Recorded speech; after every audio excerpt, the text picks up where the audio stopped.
Bonjour peuple congolais, Ngaïndo Walamno Christian Bolabia, maman, peuple Mokoz, peuple souverain, combattant, résistant, révolutionnaire, Naël Lelo Koloba Makambo Yamboka. Tous allez parler le lot na situation ya Moué Etienne Tshisekedi. Moi Naye a élevé comme héros national. Est-ce que Zali n'a pas condition et singeli? Ça c'est une question. Parcours, il y a Papa Tshisekedi politiquement. Est-ce que Zali qui bien? Et Tokomona aussi, relation naye na Mobutu, Tokomona aussi, Congolais, politiciens minene oyo baboma bango na stade donc des martyrs. Donc natango obenga pont Kabu, donc c'est-à-dire voilà, pont Kabu donc baboma batuna 66 le 1er juin 66 et le loyo bazongeli sur le plan historique lieu ya crime. Lieu oyo babomaki papa na biso Kimba, papa na biso Bamba, papa na biso Mahamba, papa na biso Anani. Kimba, Bamba, Mahamba, Anani. Batouana bazali ko représenter 4 grandes provinces ya Congo. Kassaïen Zalaiki, Équatorien Zalaiki, Ozaïrois Azalaiki, donc Ozaïre et Zaïre représenté Bas Congo, Kassaïen Équateur, et Baboumaki Batouana pour na conspiration entre guillemets. Tout le monde n'a pas étendu que Etienne Tshisekedi va poser question na belge journaliste belge ndenge azali ko beta monoko ndenge azali ko lia monoko bandeko nanga ezali pas mingi il y a des critères pour na mutu azala héros et héros azali mutu oyo asali masolo na mboka héros azali mutu azali donc c'est un mythe mais héros biso tozali ko joa héros na Congo neti blague toujours ko joa héros na Congo neti mutu oyo et donc puisque babetele ke maboko puisque donc babetele maboko ya ngwana donc il faut bengaye héros les héros et les héroïnes sont des voilà il y a liste côté na Google sont des personnages réels ou fictifs de l'histoire exemplaires de la mythologie humaine ou des arts, dont les hauts faits valent qu'on chante leurs gestes. Voilà. Donc, ça dit, surtout bito kenesikoyo na définition il y a héros. Donc, héros donc ndenge to expliquer là par extension les termes héros ou héroïne désignent le personnage principal d'une œuvre de fiction. Quelles que soient les qualités dont il fait preuve, si sa conduite ne correspond pas à un idéal, par exemple, s'il est lâche ou cupide, ce héros peut être qualifié d'anti-héros. Est-ce que Etienne Tshisekedi est héros ou anti-héros? Ça, c'est une question. Donc, mais total, la définition, pour explication claire, puisque donc, vous allez directement à Internet, définition il y a héros. Héros, c'est un demi-dieu. Se distingue par ses actions. Un héros se distingue par ses actions. D'où qualifié comme petit dieu. Personnage qui fait preuve d'un grand courage. Synonyme de brave. Personne qui tient le rôle principal dans une histoire. Donc, voilà. Par rapport à notre pays, par rapport par rapport à la nation congolaise, qui sont appelés héros, quelles sont les personnes que nous devons, n'est-ce pas, qualifier des héros? Voilà. Héros, c'est un homme, une femme qui incarne dans un système de valeurs un idéal de force d'âme et d'élévation morale. Voilà. Héros, c'est l'homme, femme qui fait preuve dans certaines circonstances d'une grande abnégation. Abnégation, intérêt. Donc, intérêt personnel. Donc, héros, c'est des altruistes. Voilà. Héros, donc, c'est altruiste. Donc, c'est kufaka pona batu mususu. combattant remarquable par sa bravoure et son sens du sacrifice. Voilà. Donc je préfère la dernière définition. Combattant, combattante remarquable par sa bravoure et son sens du sacrifice. Bandeko na ngai toko meka ko décortiquer muke. Ba héros eza banani. Depuis toujours indépendance tisiko avant toujours indépendance tisiko ba héros na mboka na biso banani. Est-ce que héros yali pona azala na parti politique ou héros faut azala élevé au sens de la nation ou ba azali anti-héros. Il y a héros et anti-héros. De yango toza ko lobelo ko wana parce que tout moni ba politicien minene na Congo. Tout le monde ba politicien minene na Congo de 60 lelo. Malheureusement, présent Kasavubu ngai na monaki boité, mais na âge oyangai, moi je suis né en 64, donc soki na 64, j'avais 4 ans, donc ça dit na monaki était. Mais du moins, tant on a botami yazalaki wana. Donc ça dit Lumumba na tika ko mona était tant yé azalaki akufa ki ngai babotinga na mte. Donc mais il y a des politiciens auto moni bango na œuvre et to moni pe misala na bango. Bandeko na ngai tozali ko sakana makambo mingi puisque héros il y a des critères. Il y a des critères awa balobi nini. Donc héros il y a des critères bandeko na ngai to sakana ba makambo soupa en pombati. Je préfère la juive définition à Souka combattant ou combattante remarquable par sa bravoure et son sens du sacrifice. Ndeko na ngai. Est-ce que donc Lumumba azali héros puisque élevé pardon héros national Lumumba azali héros. Oui, il a eu du sens du sacrifice, c'est un grand combattant. C'est un grand idéologue même politique. Aujourd'hui donc Simon Kimbangu, aujourd'hui biso Congo, tozali obligé, il faut to élever batuna biso même au bazalaki avant époque coloniale. Simon Kimbangu, oui, Togolo Bagazali politico-religieux, oui, mais du moins, biso il faut honorer bango. Biso il faut honorer Batouana. Simon Kimbangu, est-ce que Azali héros? Oui.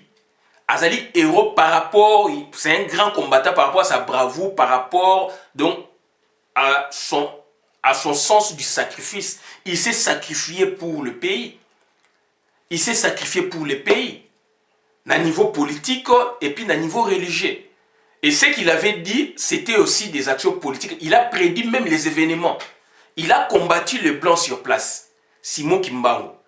Papa Kasavubu, est-ce que c'est un héros? Oui. Puisque c'est quelqu'un qui s'est vertué, n'est-ce pas, pour donc amener le peuple Congo, donc le peuple congolais dans son ensemble, à travers la Bako, pour demander l'indépendance. Il faut bien lire l'histoire. Papa Kasavubu, moi j'ai lu des pages dans la bibliothèque dernièrement. J'ai vu, moi je suis de l'Équateur, mais j'ai vu ce que la Bako avait fait, mais c'est immense, c'est grandiose. Bien qu'on qualifie ma première partie politique Mingi, Bazalaki donc il y a connotation un peu donc culturelle, socio-culturelle, tribal, mais du moins c'est la Bako qui a demandé même l'indépendance. Au moment où le parti politique Mouchouchou, Bazaï même n'a pas idée où on était. C'est la Bako. Et puis la Bako, sans sa nationalisme, avec ma casse la Bako, Nako Joango, na routine na binobo tanga livre, ou na bogomo na yango. Et ça y est, livre ça, mais déjà na 60. À Bako, il y a un sens, il y a nationalisme, ma casse par rapport à d'autres pays. Et ça posait problème. Donc, il fallait maintenant, ministre belge, s'occuper, préparer pour la table ronde à Bruxelles, mais s'occuper de la caille à Bako, puisque à Bako, il y a un extincteur. Extincteur, puisque ceux qui maîtriser à Bako, maîtriser Bako, donc indépendance, et puis, qui indépendance, indépendance, donc à l'origine, c'était la Bako, donc le Bas-Congo.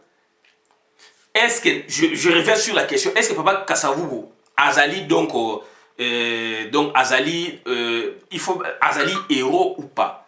Azali héros, puisque c'est un grand combattant, baza batu o bazali ba combattant remarquable bazali na sens ya bravoure et puis bazali na sens ya sacrifice baza batu ba se sacrifier pour na biso tozala wana sacrifice suprême.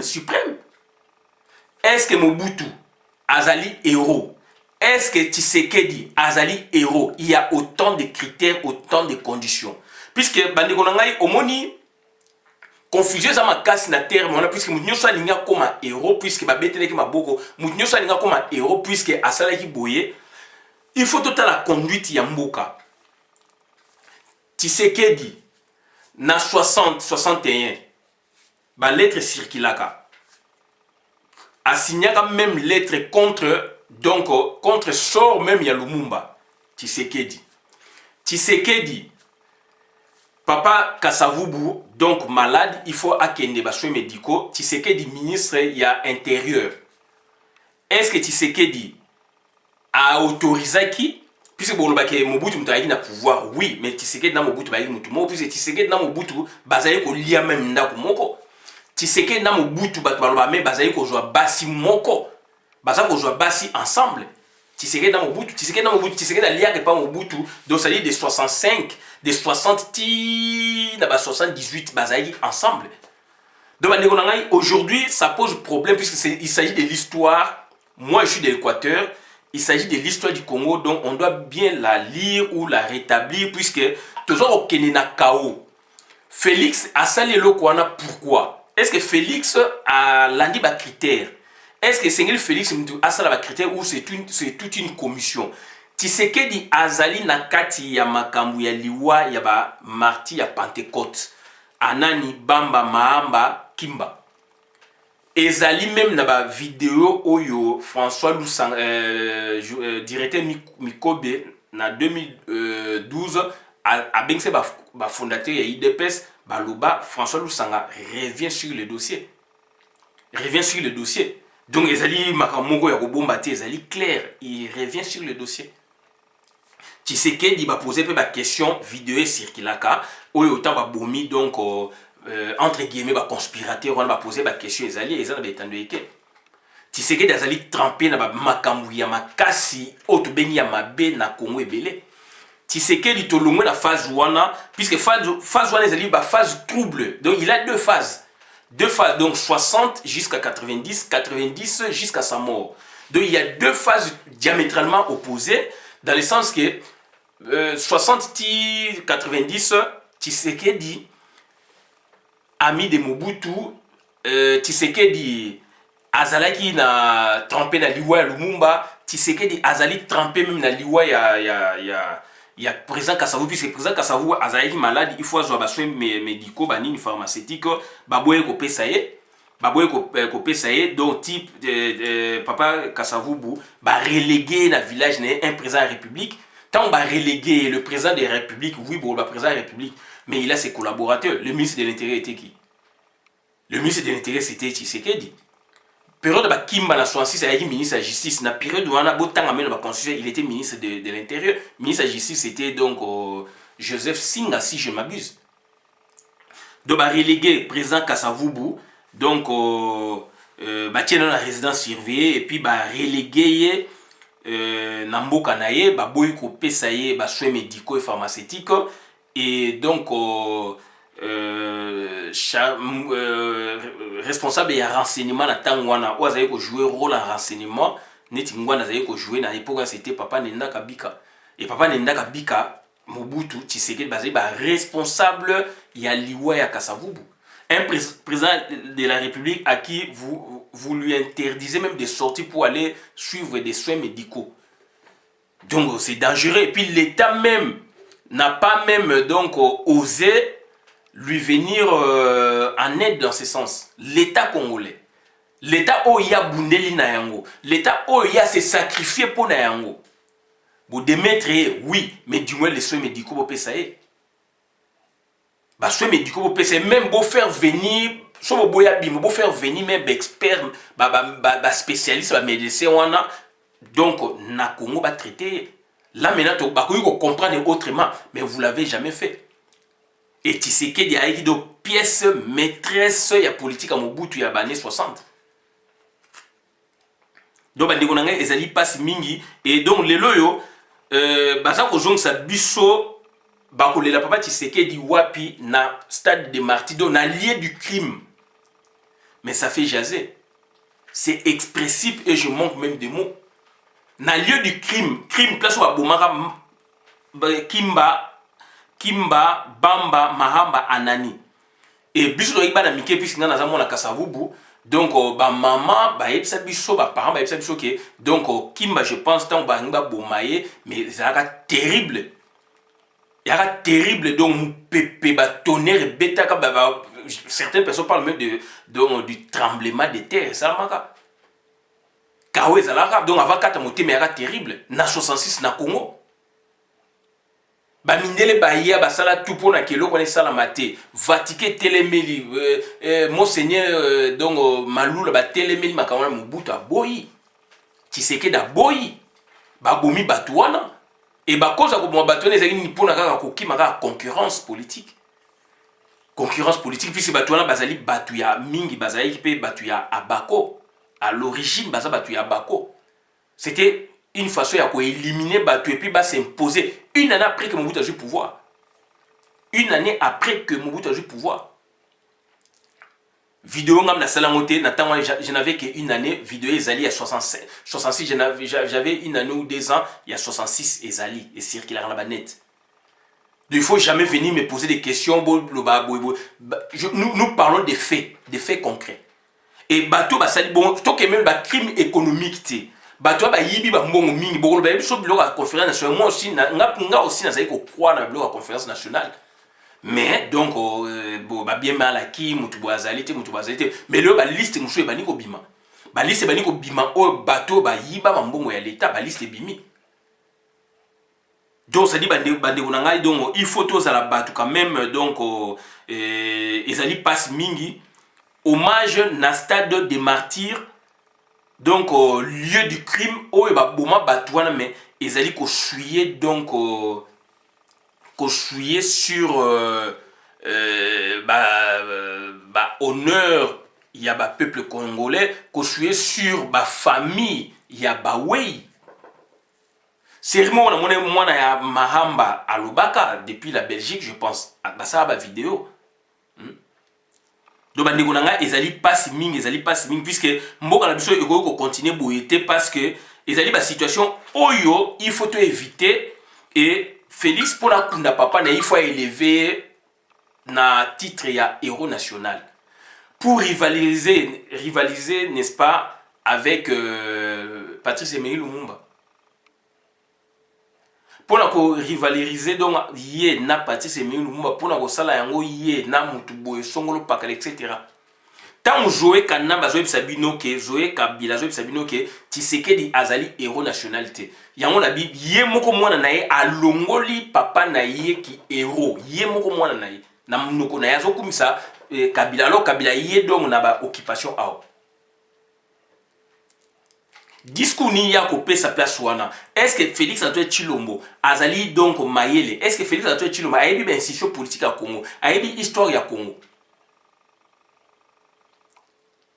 Papa na yo Félix Tshisekedi donc na compte il y a état o ezalaki wana donc état ya Mobutu na compte donc il y a président so Mobutu azalaki na wana na ye collaborateur na ba boma batu na Ponkabi. Baboma batu na Ponkabi. Et lelo a omema ba lela papa Tshisekedi na Ponkabi donc ça dit na stade de martyr. Est-ce que Félix Antoine Tshilombo a biloko na sur le plan moral, sur le plan même historique? Donc vous revenez sur le lieu du crime, c'est-à-dire en quelque sorte vous trahissez votre intime conviction politique. En quelque sorte donc vous reconnaissez na subconscience na bino que donc papa na biso donc place to yena et donc c'est comme un guide surnaturel, ils ont mis ma bino pour et confondre bino par rapport à votre histoire politique ou histoire politique à papa na bino. Il y a papa na yo Etienne Tshisekedi. Donc bandeko nanga ezali passe mingi, ezali mawa mingi, donc ezali comment to continuer ndenge wana te. Est-ce que Etienne Tshisekedi vraiment na makambo to moni oyo ngai kaka na relater on a relaté au ezali. Est-ce que tu sais que il faut la héros national? Bah critère ni les pour la montée à héros national. To jusqu'au période où il y a 90 ti ndenge akufi yena Mobutu mabe yena Laurent Désiré Kabila mabe yena mwana oyo mabe. Donc ça c'était du théâtre politique. Ça c'était du théâtre politique pour donc yena Mobutu na bakana na bomba zala nango. Il faut y akende comme ça bakot ça donc occupation voilà donc nanding bakena successivement jusqu'à ce que basse la biso donc pré-accord accord Ibiza mabe Monaco mabe Boyo mabe et bandeko nanga c'est grave bandeko nanga c'est grave bali ba mbonge monani polele et dem kojo aloba yango na Jeune Afrique ezali bato ba ko matina niveau ba bimsabino donc accord ya ba yokana et dem kojo au Keniti côté papa Tshisekedi na Bruxelles et comme il va créer rassemblement ba kei kuna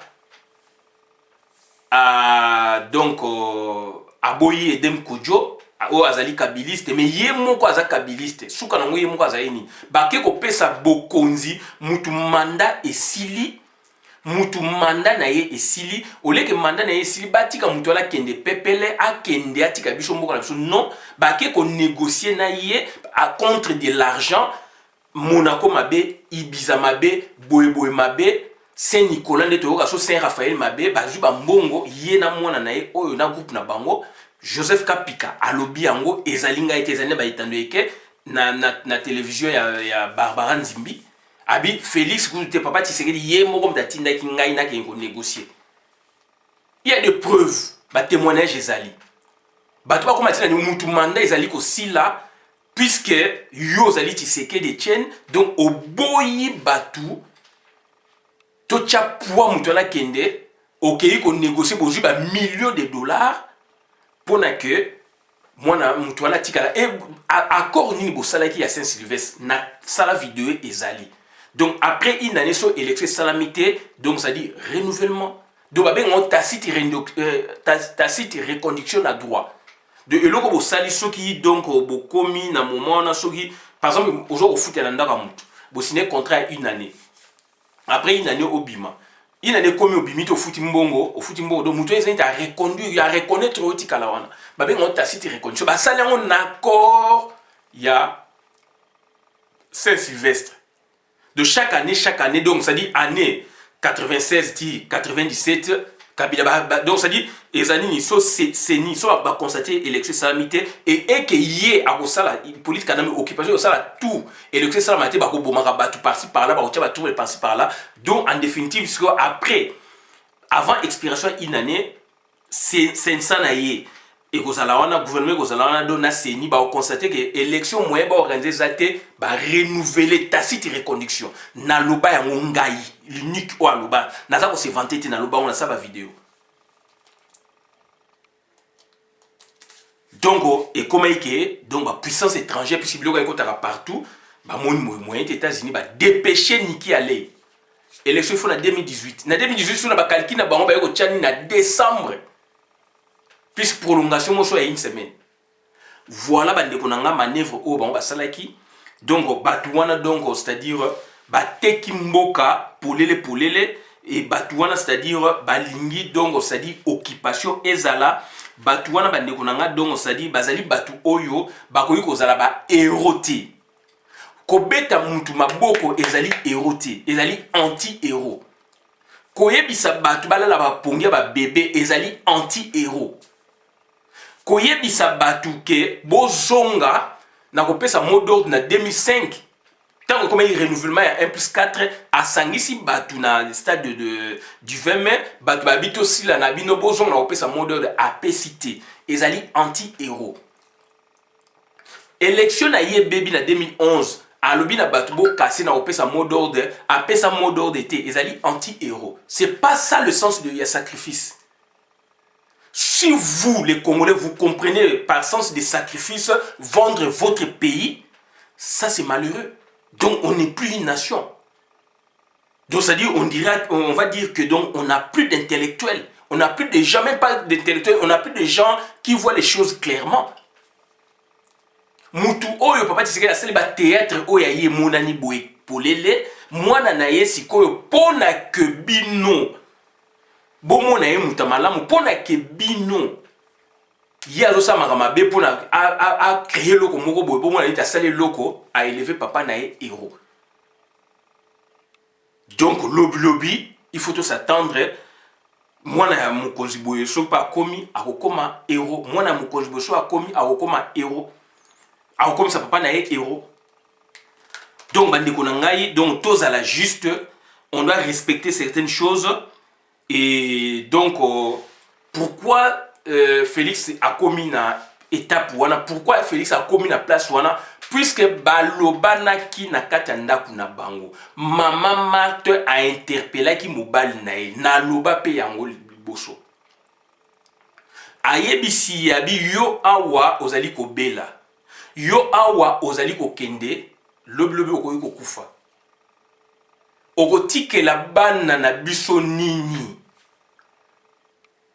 Apesi exemple abi tala neti bana ya Kasavubu bazali ne lokote papa na bango bune politique makasi bazali ne lokote. Famille Tshisekedi reconnaît le travail de papa Kasavubu mais bakolobela bino ngo boyete.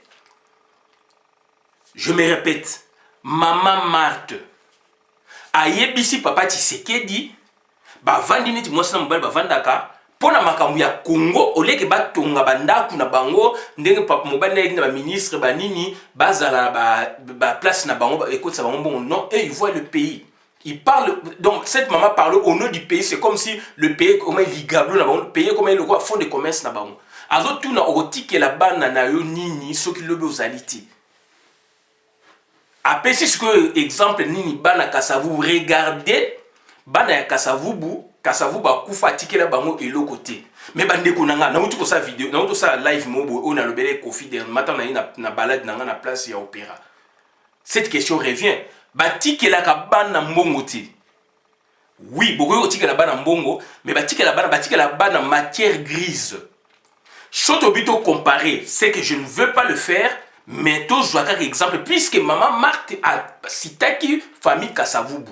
À se mesurer dans Kasavubu, alors président Kasavubu était président de la République. Tu sais que d'ailleurs président de la République. Et puis président Kasavubu va perdre de l'indépendance. Tu sais que ne l'a jamais été. Donc même Mobutu ne l'avait jamais été. Mobutu a dit derrière Lumumba, son secrétaire particulier. Mais tu sais que dit donc le Kasavubu va perdre de l'indépendance. Il va créer l'indépendance ces alles. Na Bako, à Bako. Naza Koloba, Naza Mungala Medo, le peuple Congo était déjà préparé pour que indépendance et salama. Et botan la histoire beaucoup monde ba belge tant ba bensi conférence à table ronde na Bruxelles bazali ko veiller na tranquillité na ba Congo puisque mo boulou ba revendication za makasi na ba 59 wana. Donc bandeko nanga puisque déjà donc ça dit bandeko nanga tout en situation wana Kasavubu atikeli bana na ye ba bien mingité tokolo batikeli bango rien mais a formé bana na ye. Et banane bazali trempé na biloko na mino boucho baté. Naza kolobango nazali mungala naza mongo. Je me répète, président Kasavubu a tikeli banane mayeli. Batikela ka bana matière grise. Tomoni documentaire utu koleka ya roi ya France. Ba descendant ya roi ya France ya Orléans.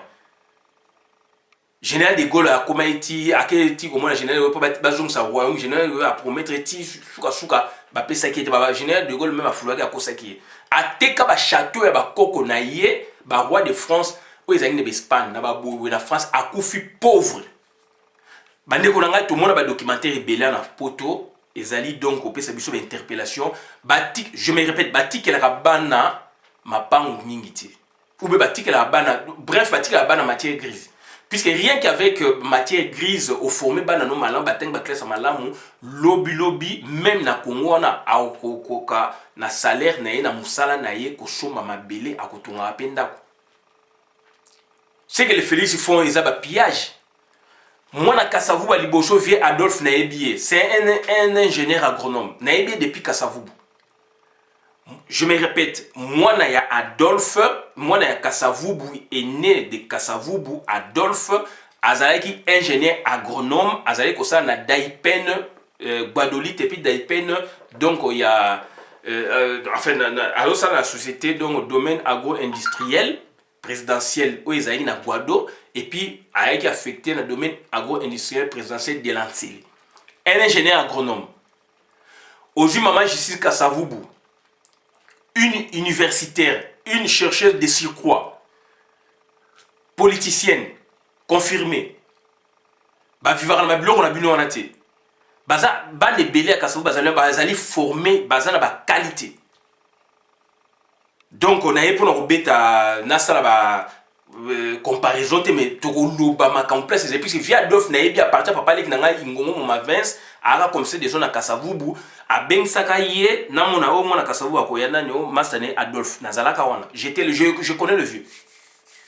Donc ingénieur agronome et na période même à Kenaki na ambassade ya France na États-Unis mobuta tini sécurité baena inze pa na bango. Pourquoi que kuna boye a obete la muninga na papa leki o yanga na ndako. Donc donc il faut faire attention. Congo ezali créé ezali basangisi batu mais tout ça comme mona famille moko ou ba famille moko ba communauté ko hypothéquer avenir ya batu. Donc il faut faire beaucoup d'attention, et kimbangisme ça jouait un grand rôle. Cette religion donc kimbangisme et ce prophète Simon Kimbangu a joué un rôle moko central pour l'indépendance ya Congo. Aouti na ba Congo bien que sur le plan religieux il est international, a dépassé la frontière, ça c'est vrai. J'ai aimé encore prophète moko azole kana azolo bageki.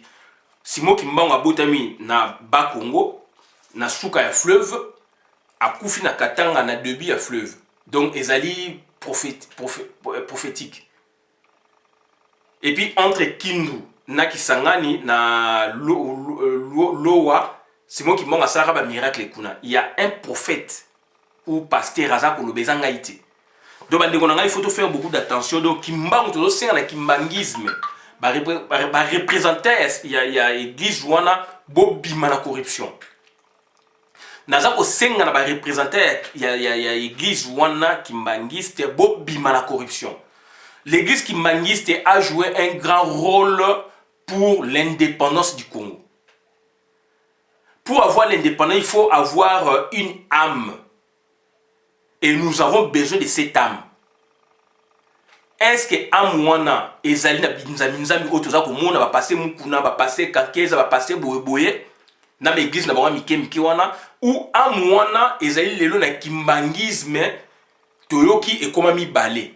Est-ce que amwana ezali na kimbangisme église kimbangiste représentation ya Mokoto ou bien amwana ezali na église kimbangiste représentation o ezana sayo alors que kamba ezali moko pona bango nyonso.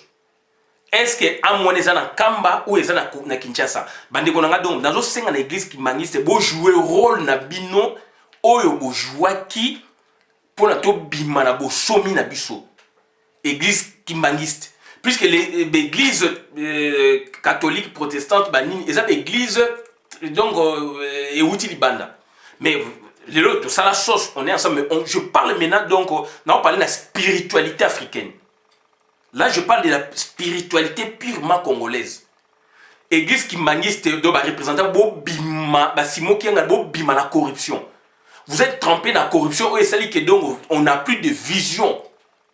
Et nous avons 5 en église qui manquent de bobima la corruption. Puisqu'on a besoin d'une âme.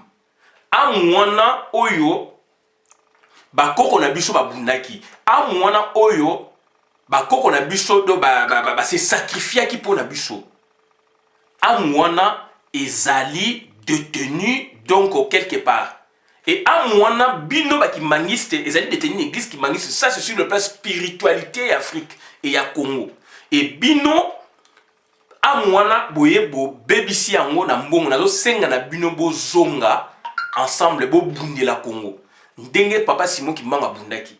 Puisque on l'a perdu yango donc voilà. Si aujourd'hui la Chine ezali ko keneli boso puisque on parle du confucianisme. Confucius avait une idéologie, avait une âme. Oui, c'est qui est forja donc chinois. Et puis un président fort, visionnaire Mao Tse-tung. Et c'est qui est le résultat des alliés dans le terrain. Aujourd'hui, tu as la présidence moko ezangi vision. Leadership moko erroné. Leadership moko ya mabe yango moni Congo koufi, mais du moins il faut te ressusciter âme. Congo a son âme, Congo a une âme. Âme moi c'est notre spiritualité. Et spiritualité ne mona na ki donc na église qui mangiste et mona na papa Simon qui mang. Âme na biso ezali wana. Et tant que bino boko se reconstruite boko zala ensemble te boko tina ba corruption ya mbonga makila ya ba paya mboke baby.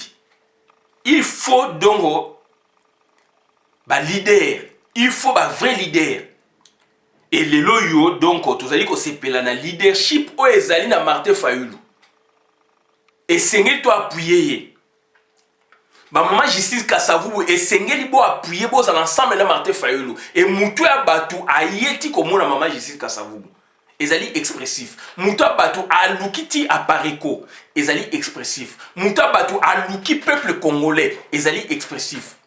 Nous voulons vivre, donc c'est-à-dire appuyer ce genre de leadership.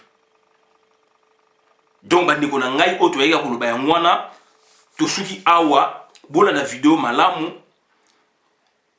ngai Christian Bola Biama mamba pepe mokonzi pepe souverain. Je ne pense pas que François Mboukou a contredit na biloko yo, puisque François Mboukou to so sola ne pe ba biloko kala na ebité.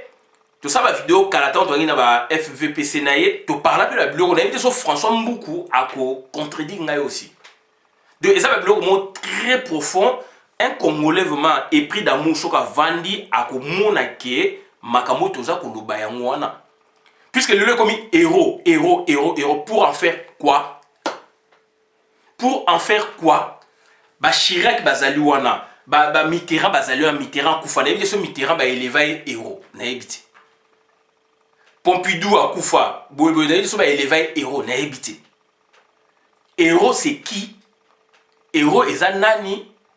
Et ba on peut ça héros na ba circonstances Félix appelle si papa na héros même ceux qui est sengeli a joie héros, mais il y a des critères. À ça on sur base de quels critères? Papa Tshisekedi baza bato ba côté biso afde ba côté biso occupation. Ngaza Tshisekedi c'est dans l'état de l'espace toujours ba makambo. Bato na ba c'est ba aventure na ba Mobutu na ba te belé. Bazan ba parle na ba vérité, ba parle pe bien ba sel pour na Congo, oui. Mais quelque part, donc surtout bito tala makamba héros ça c'est autre chose. Mutu nyos tout a distinguer na université. Mutu na ba distinction na sens noble nango. Mutu nyos tout a distinguer na université. Yango moni a ba thèse à doctorat. Donc distinction ba longola yango. En Europe, place makamone uta ba longola biloko ba lingo yo kango souté. Donc balinga sou ko yo ka biloko wana te. Donc ça dit mutu oyo a excelaka, c'est pas n'importe qui. Ezali ouais, ezali sacré. Donc question à poser, est-ce que papa Tshisekedi azali héros ou anti-héros? Question na mwana suki wana. Bon la vidéo maintenant pour la compte communauté, ngai Christian Bola bien maman ba peuple souverain nabi merci.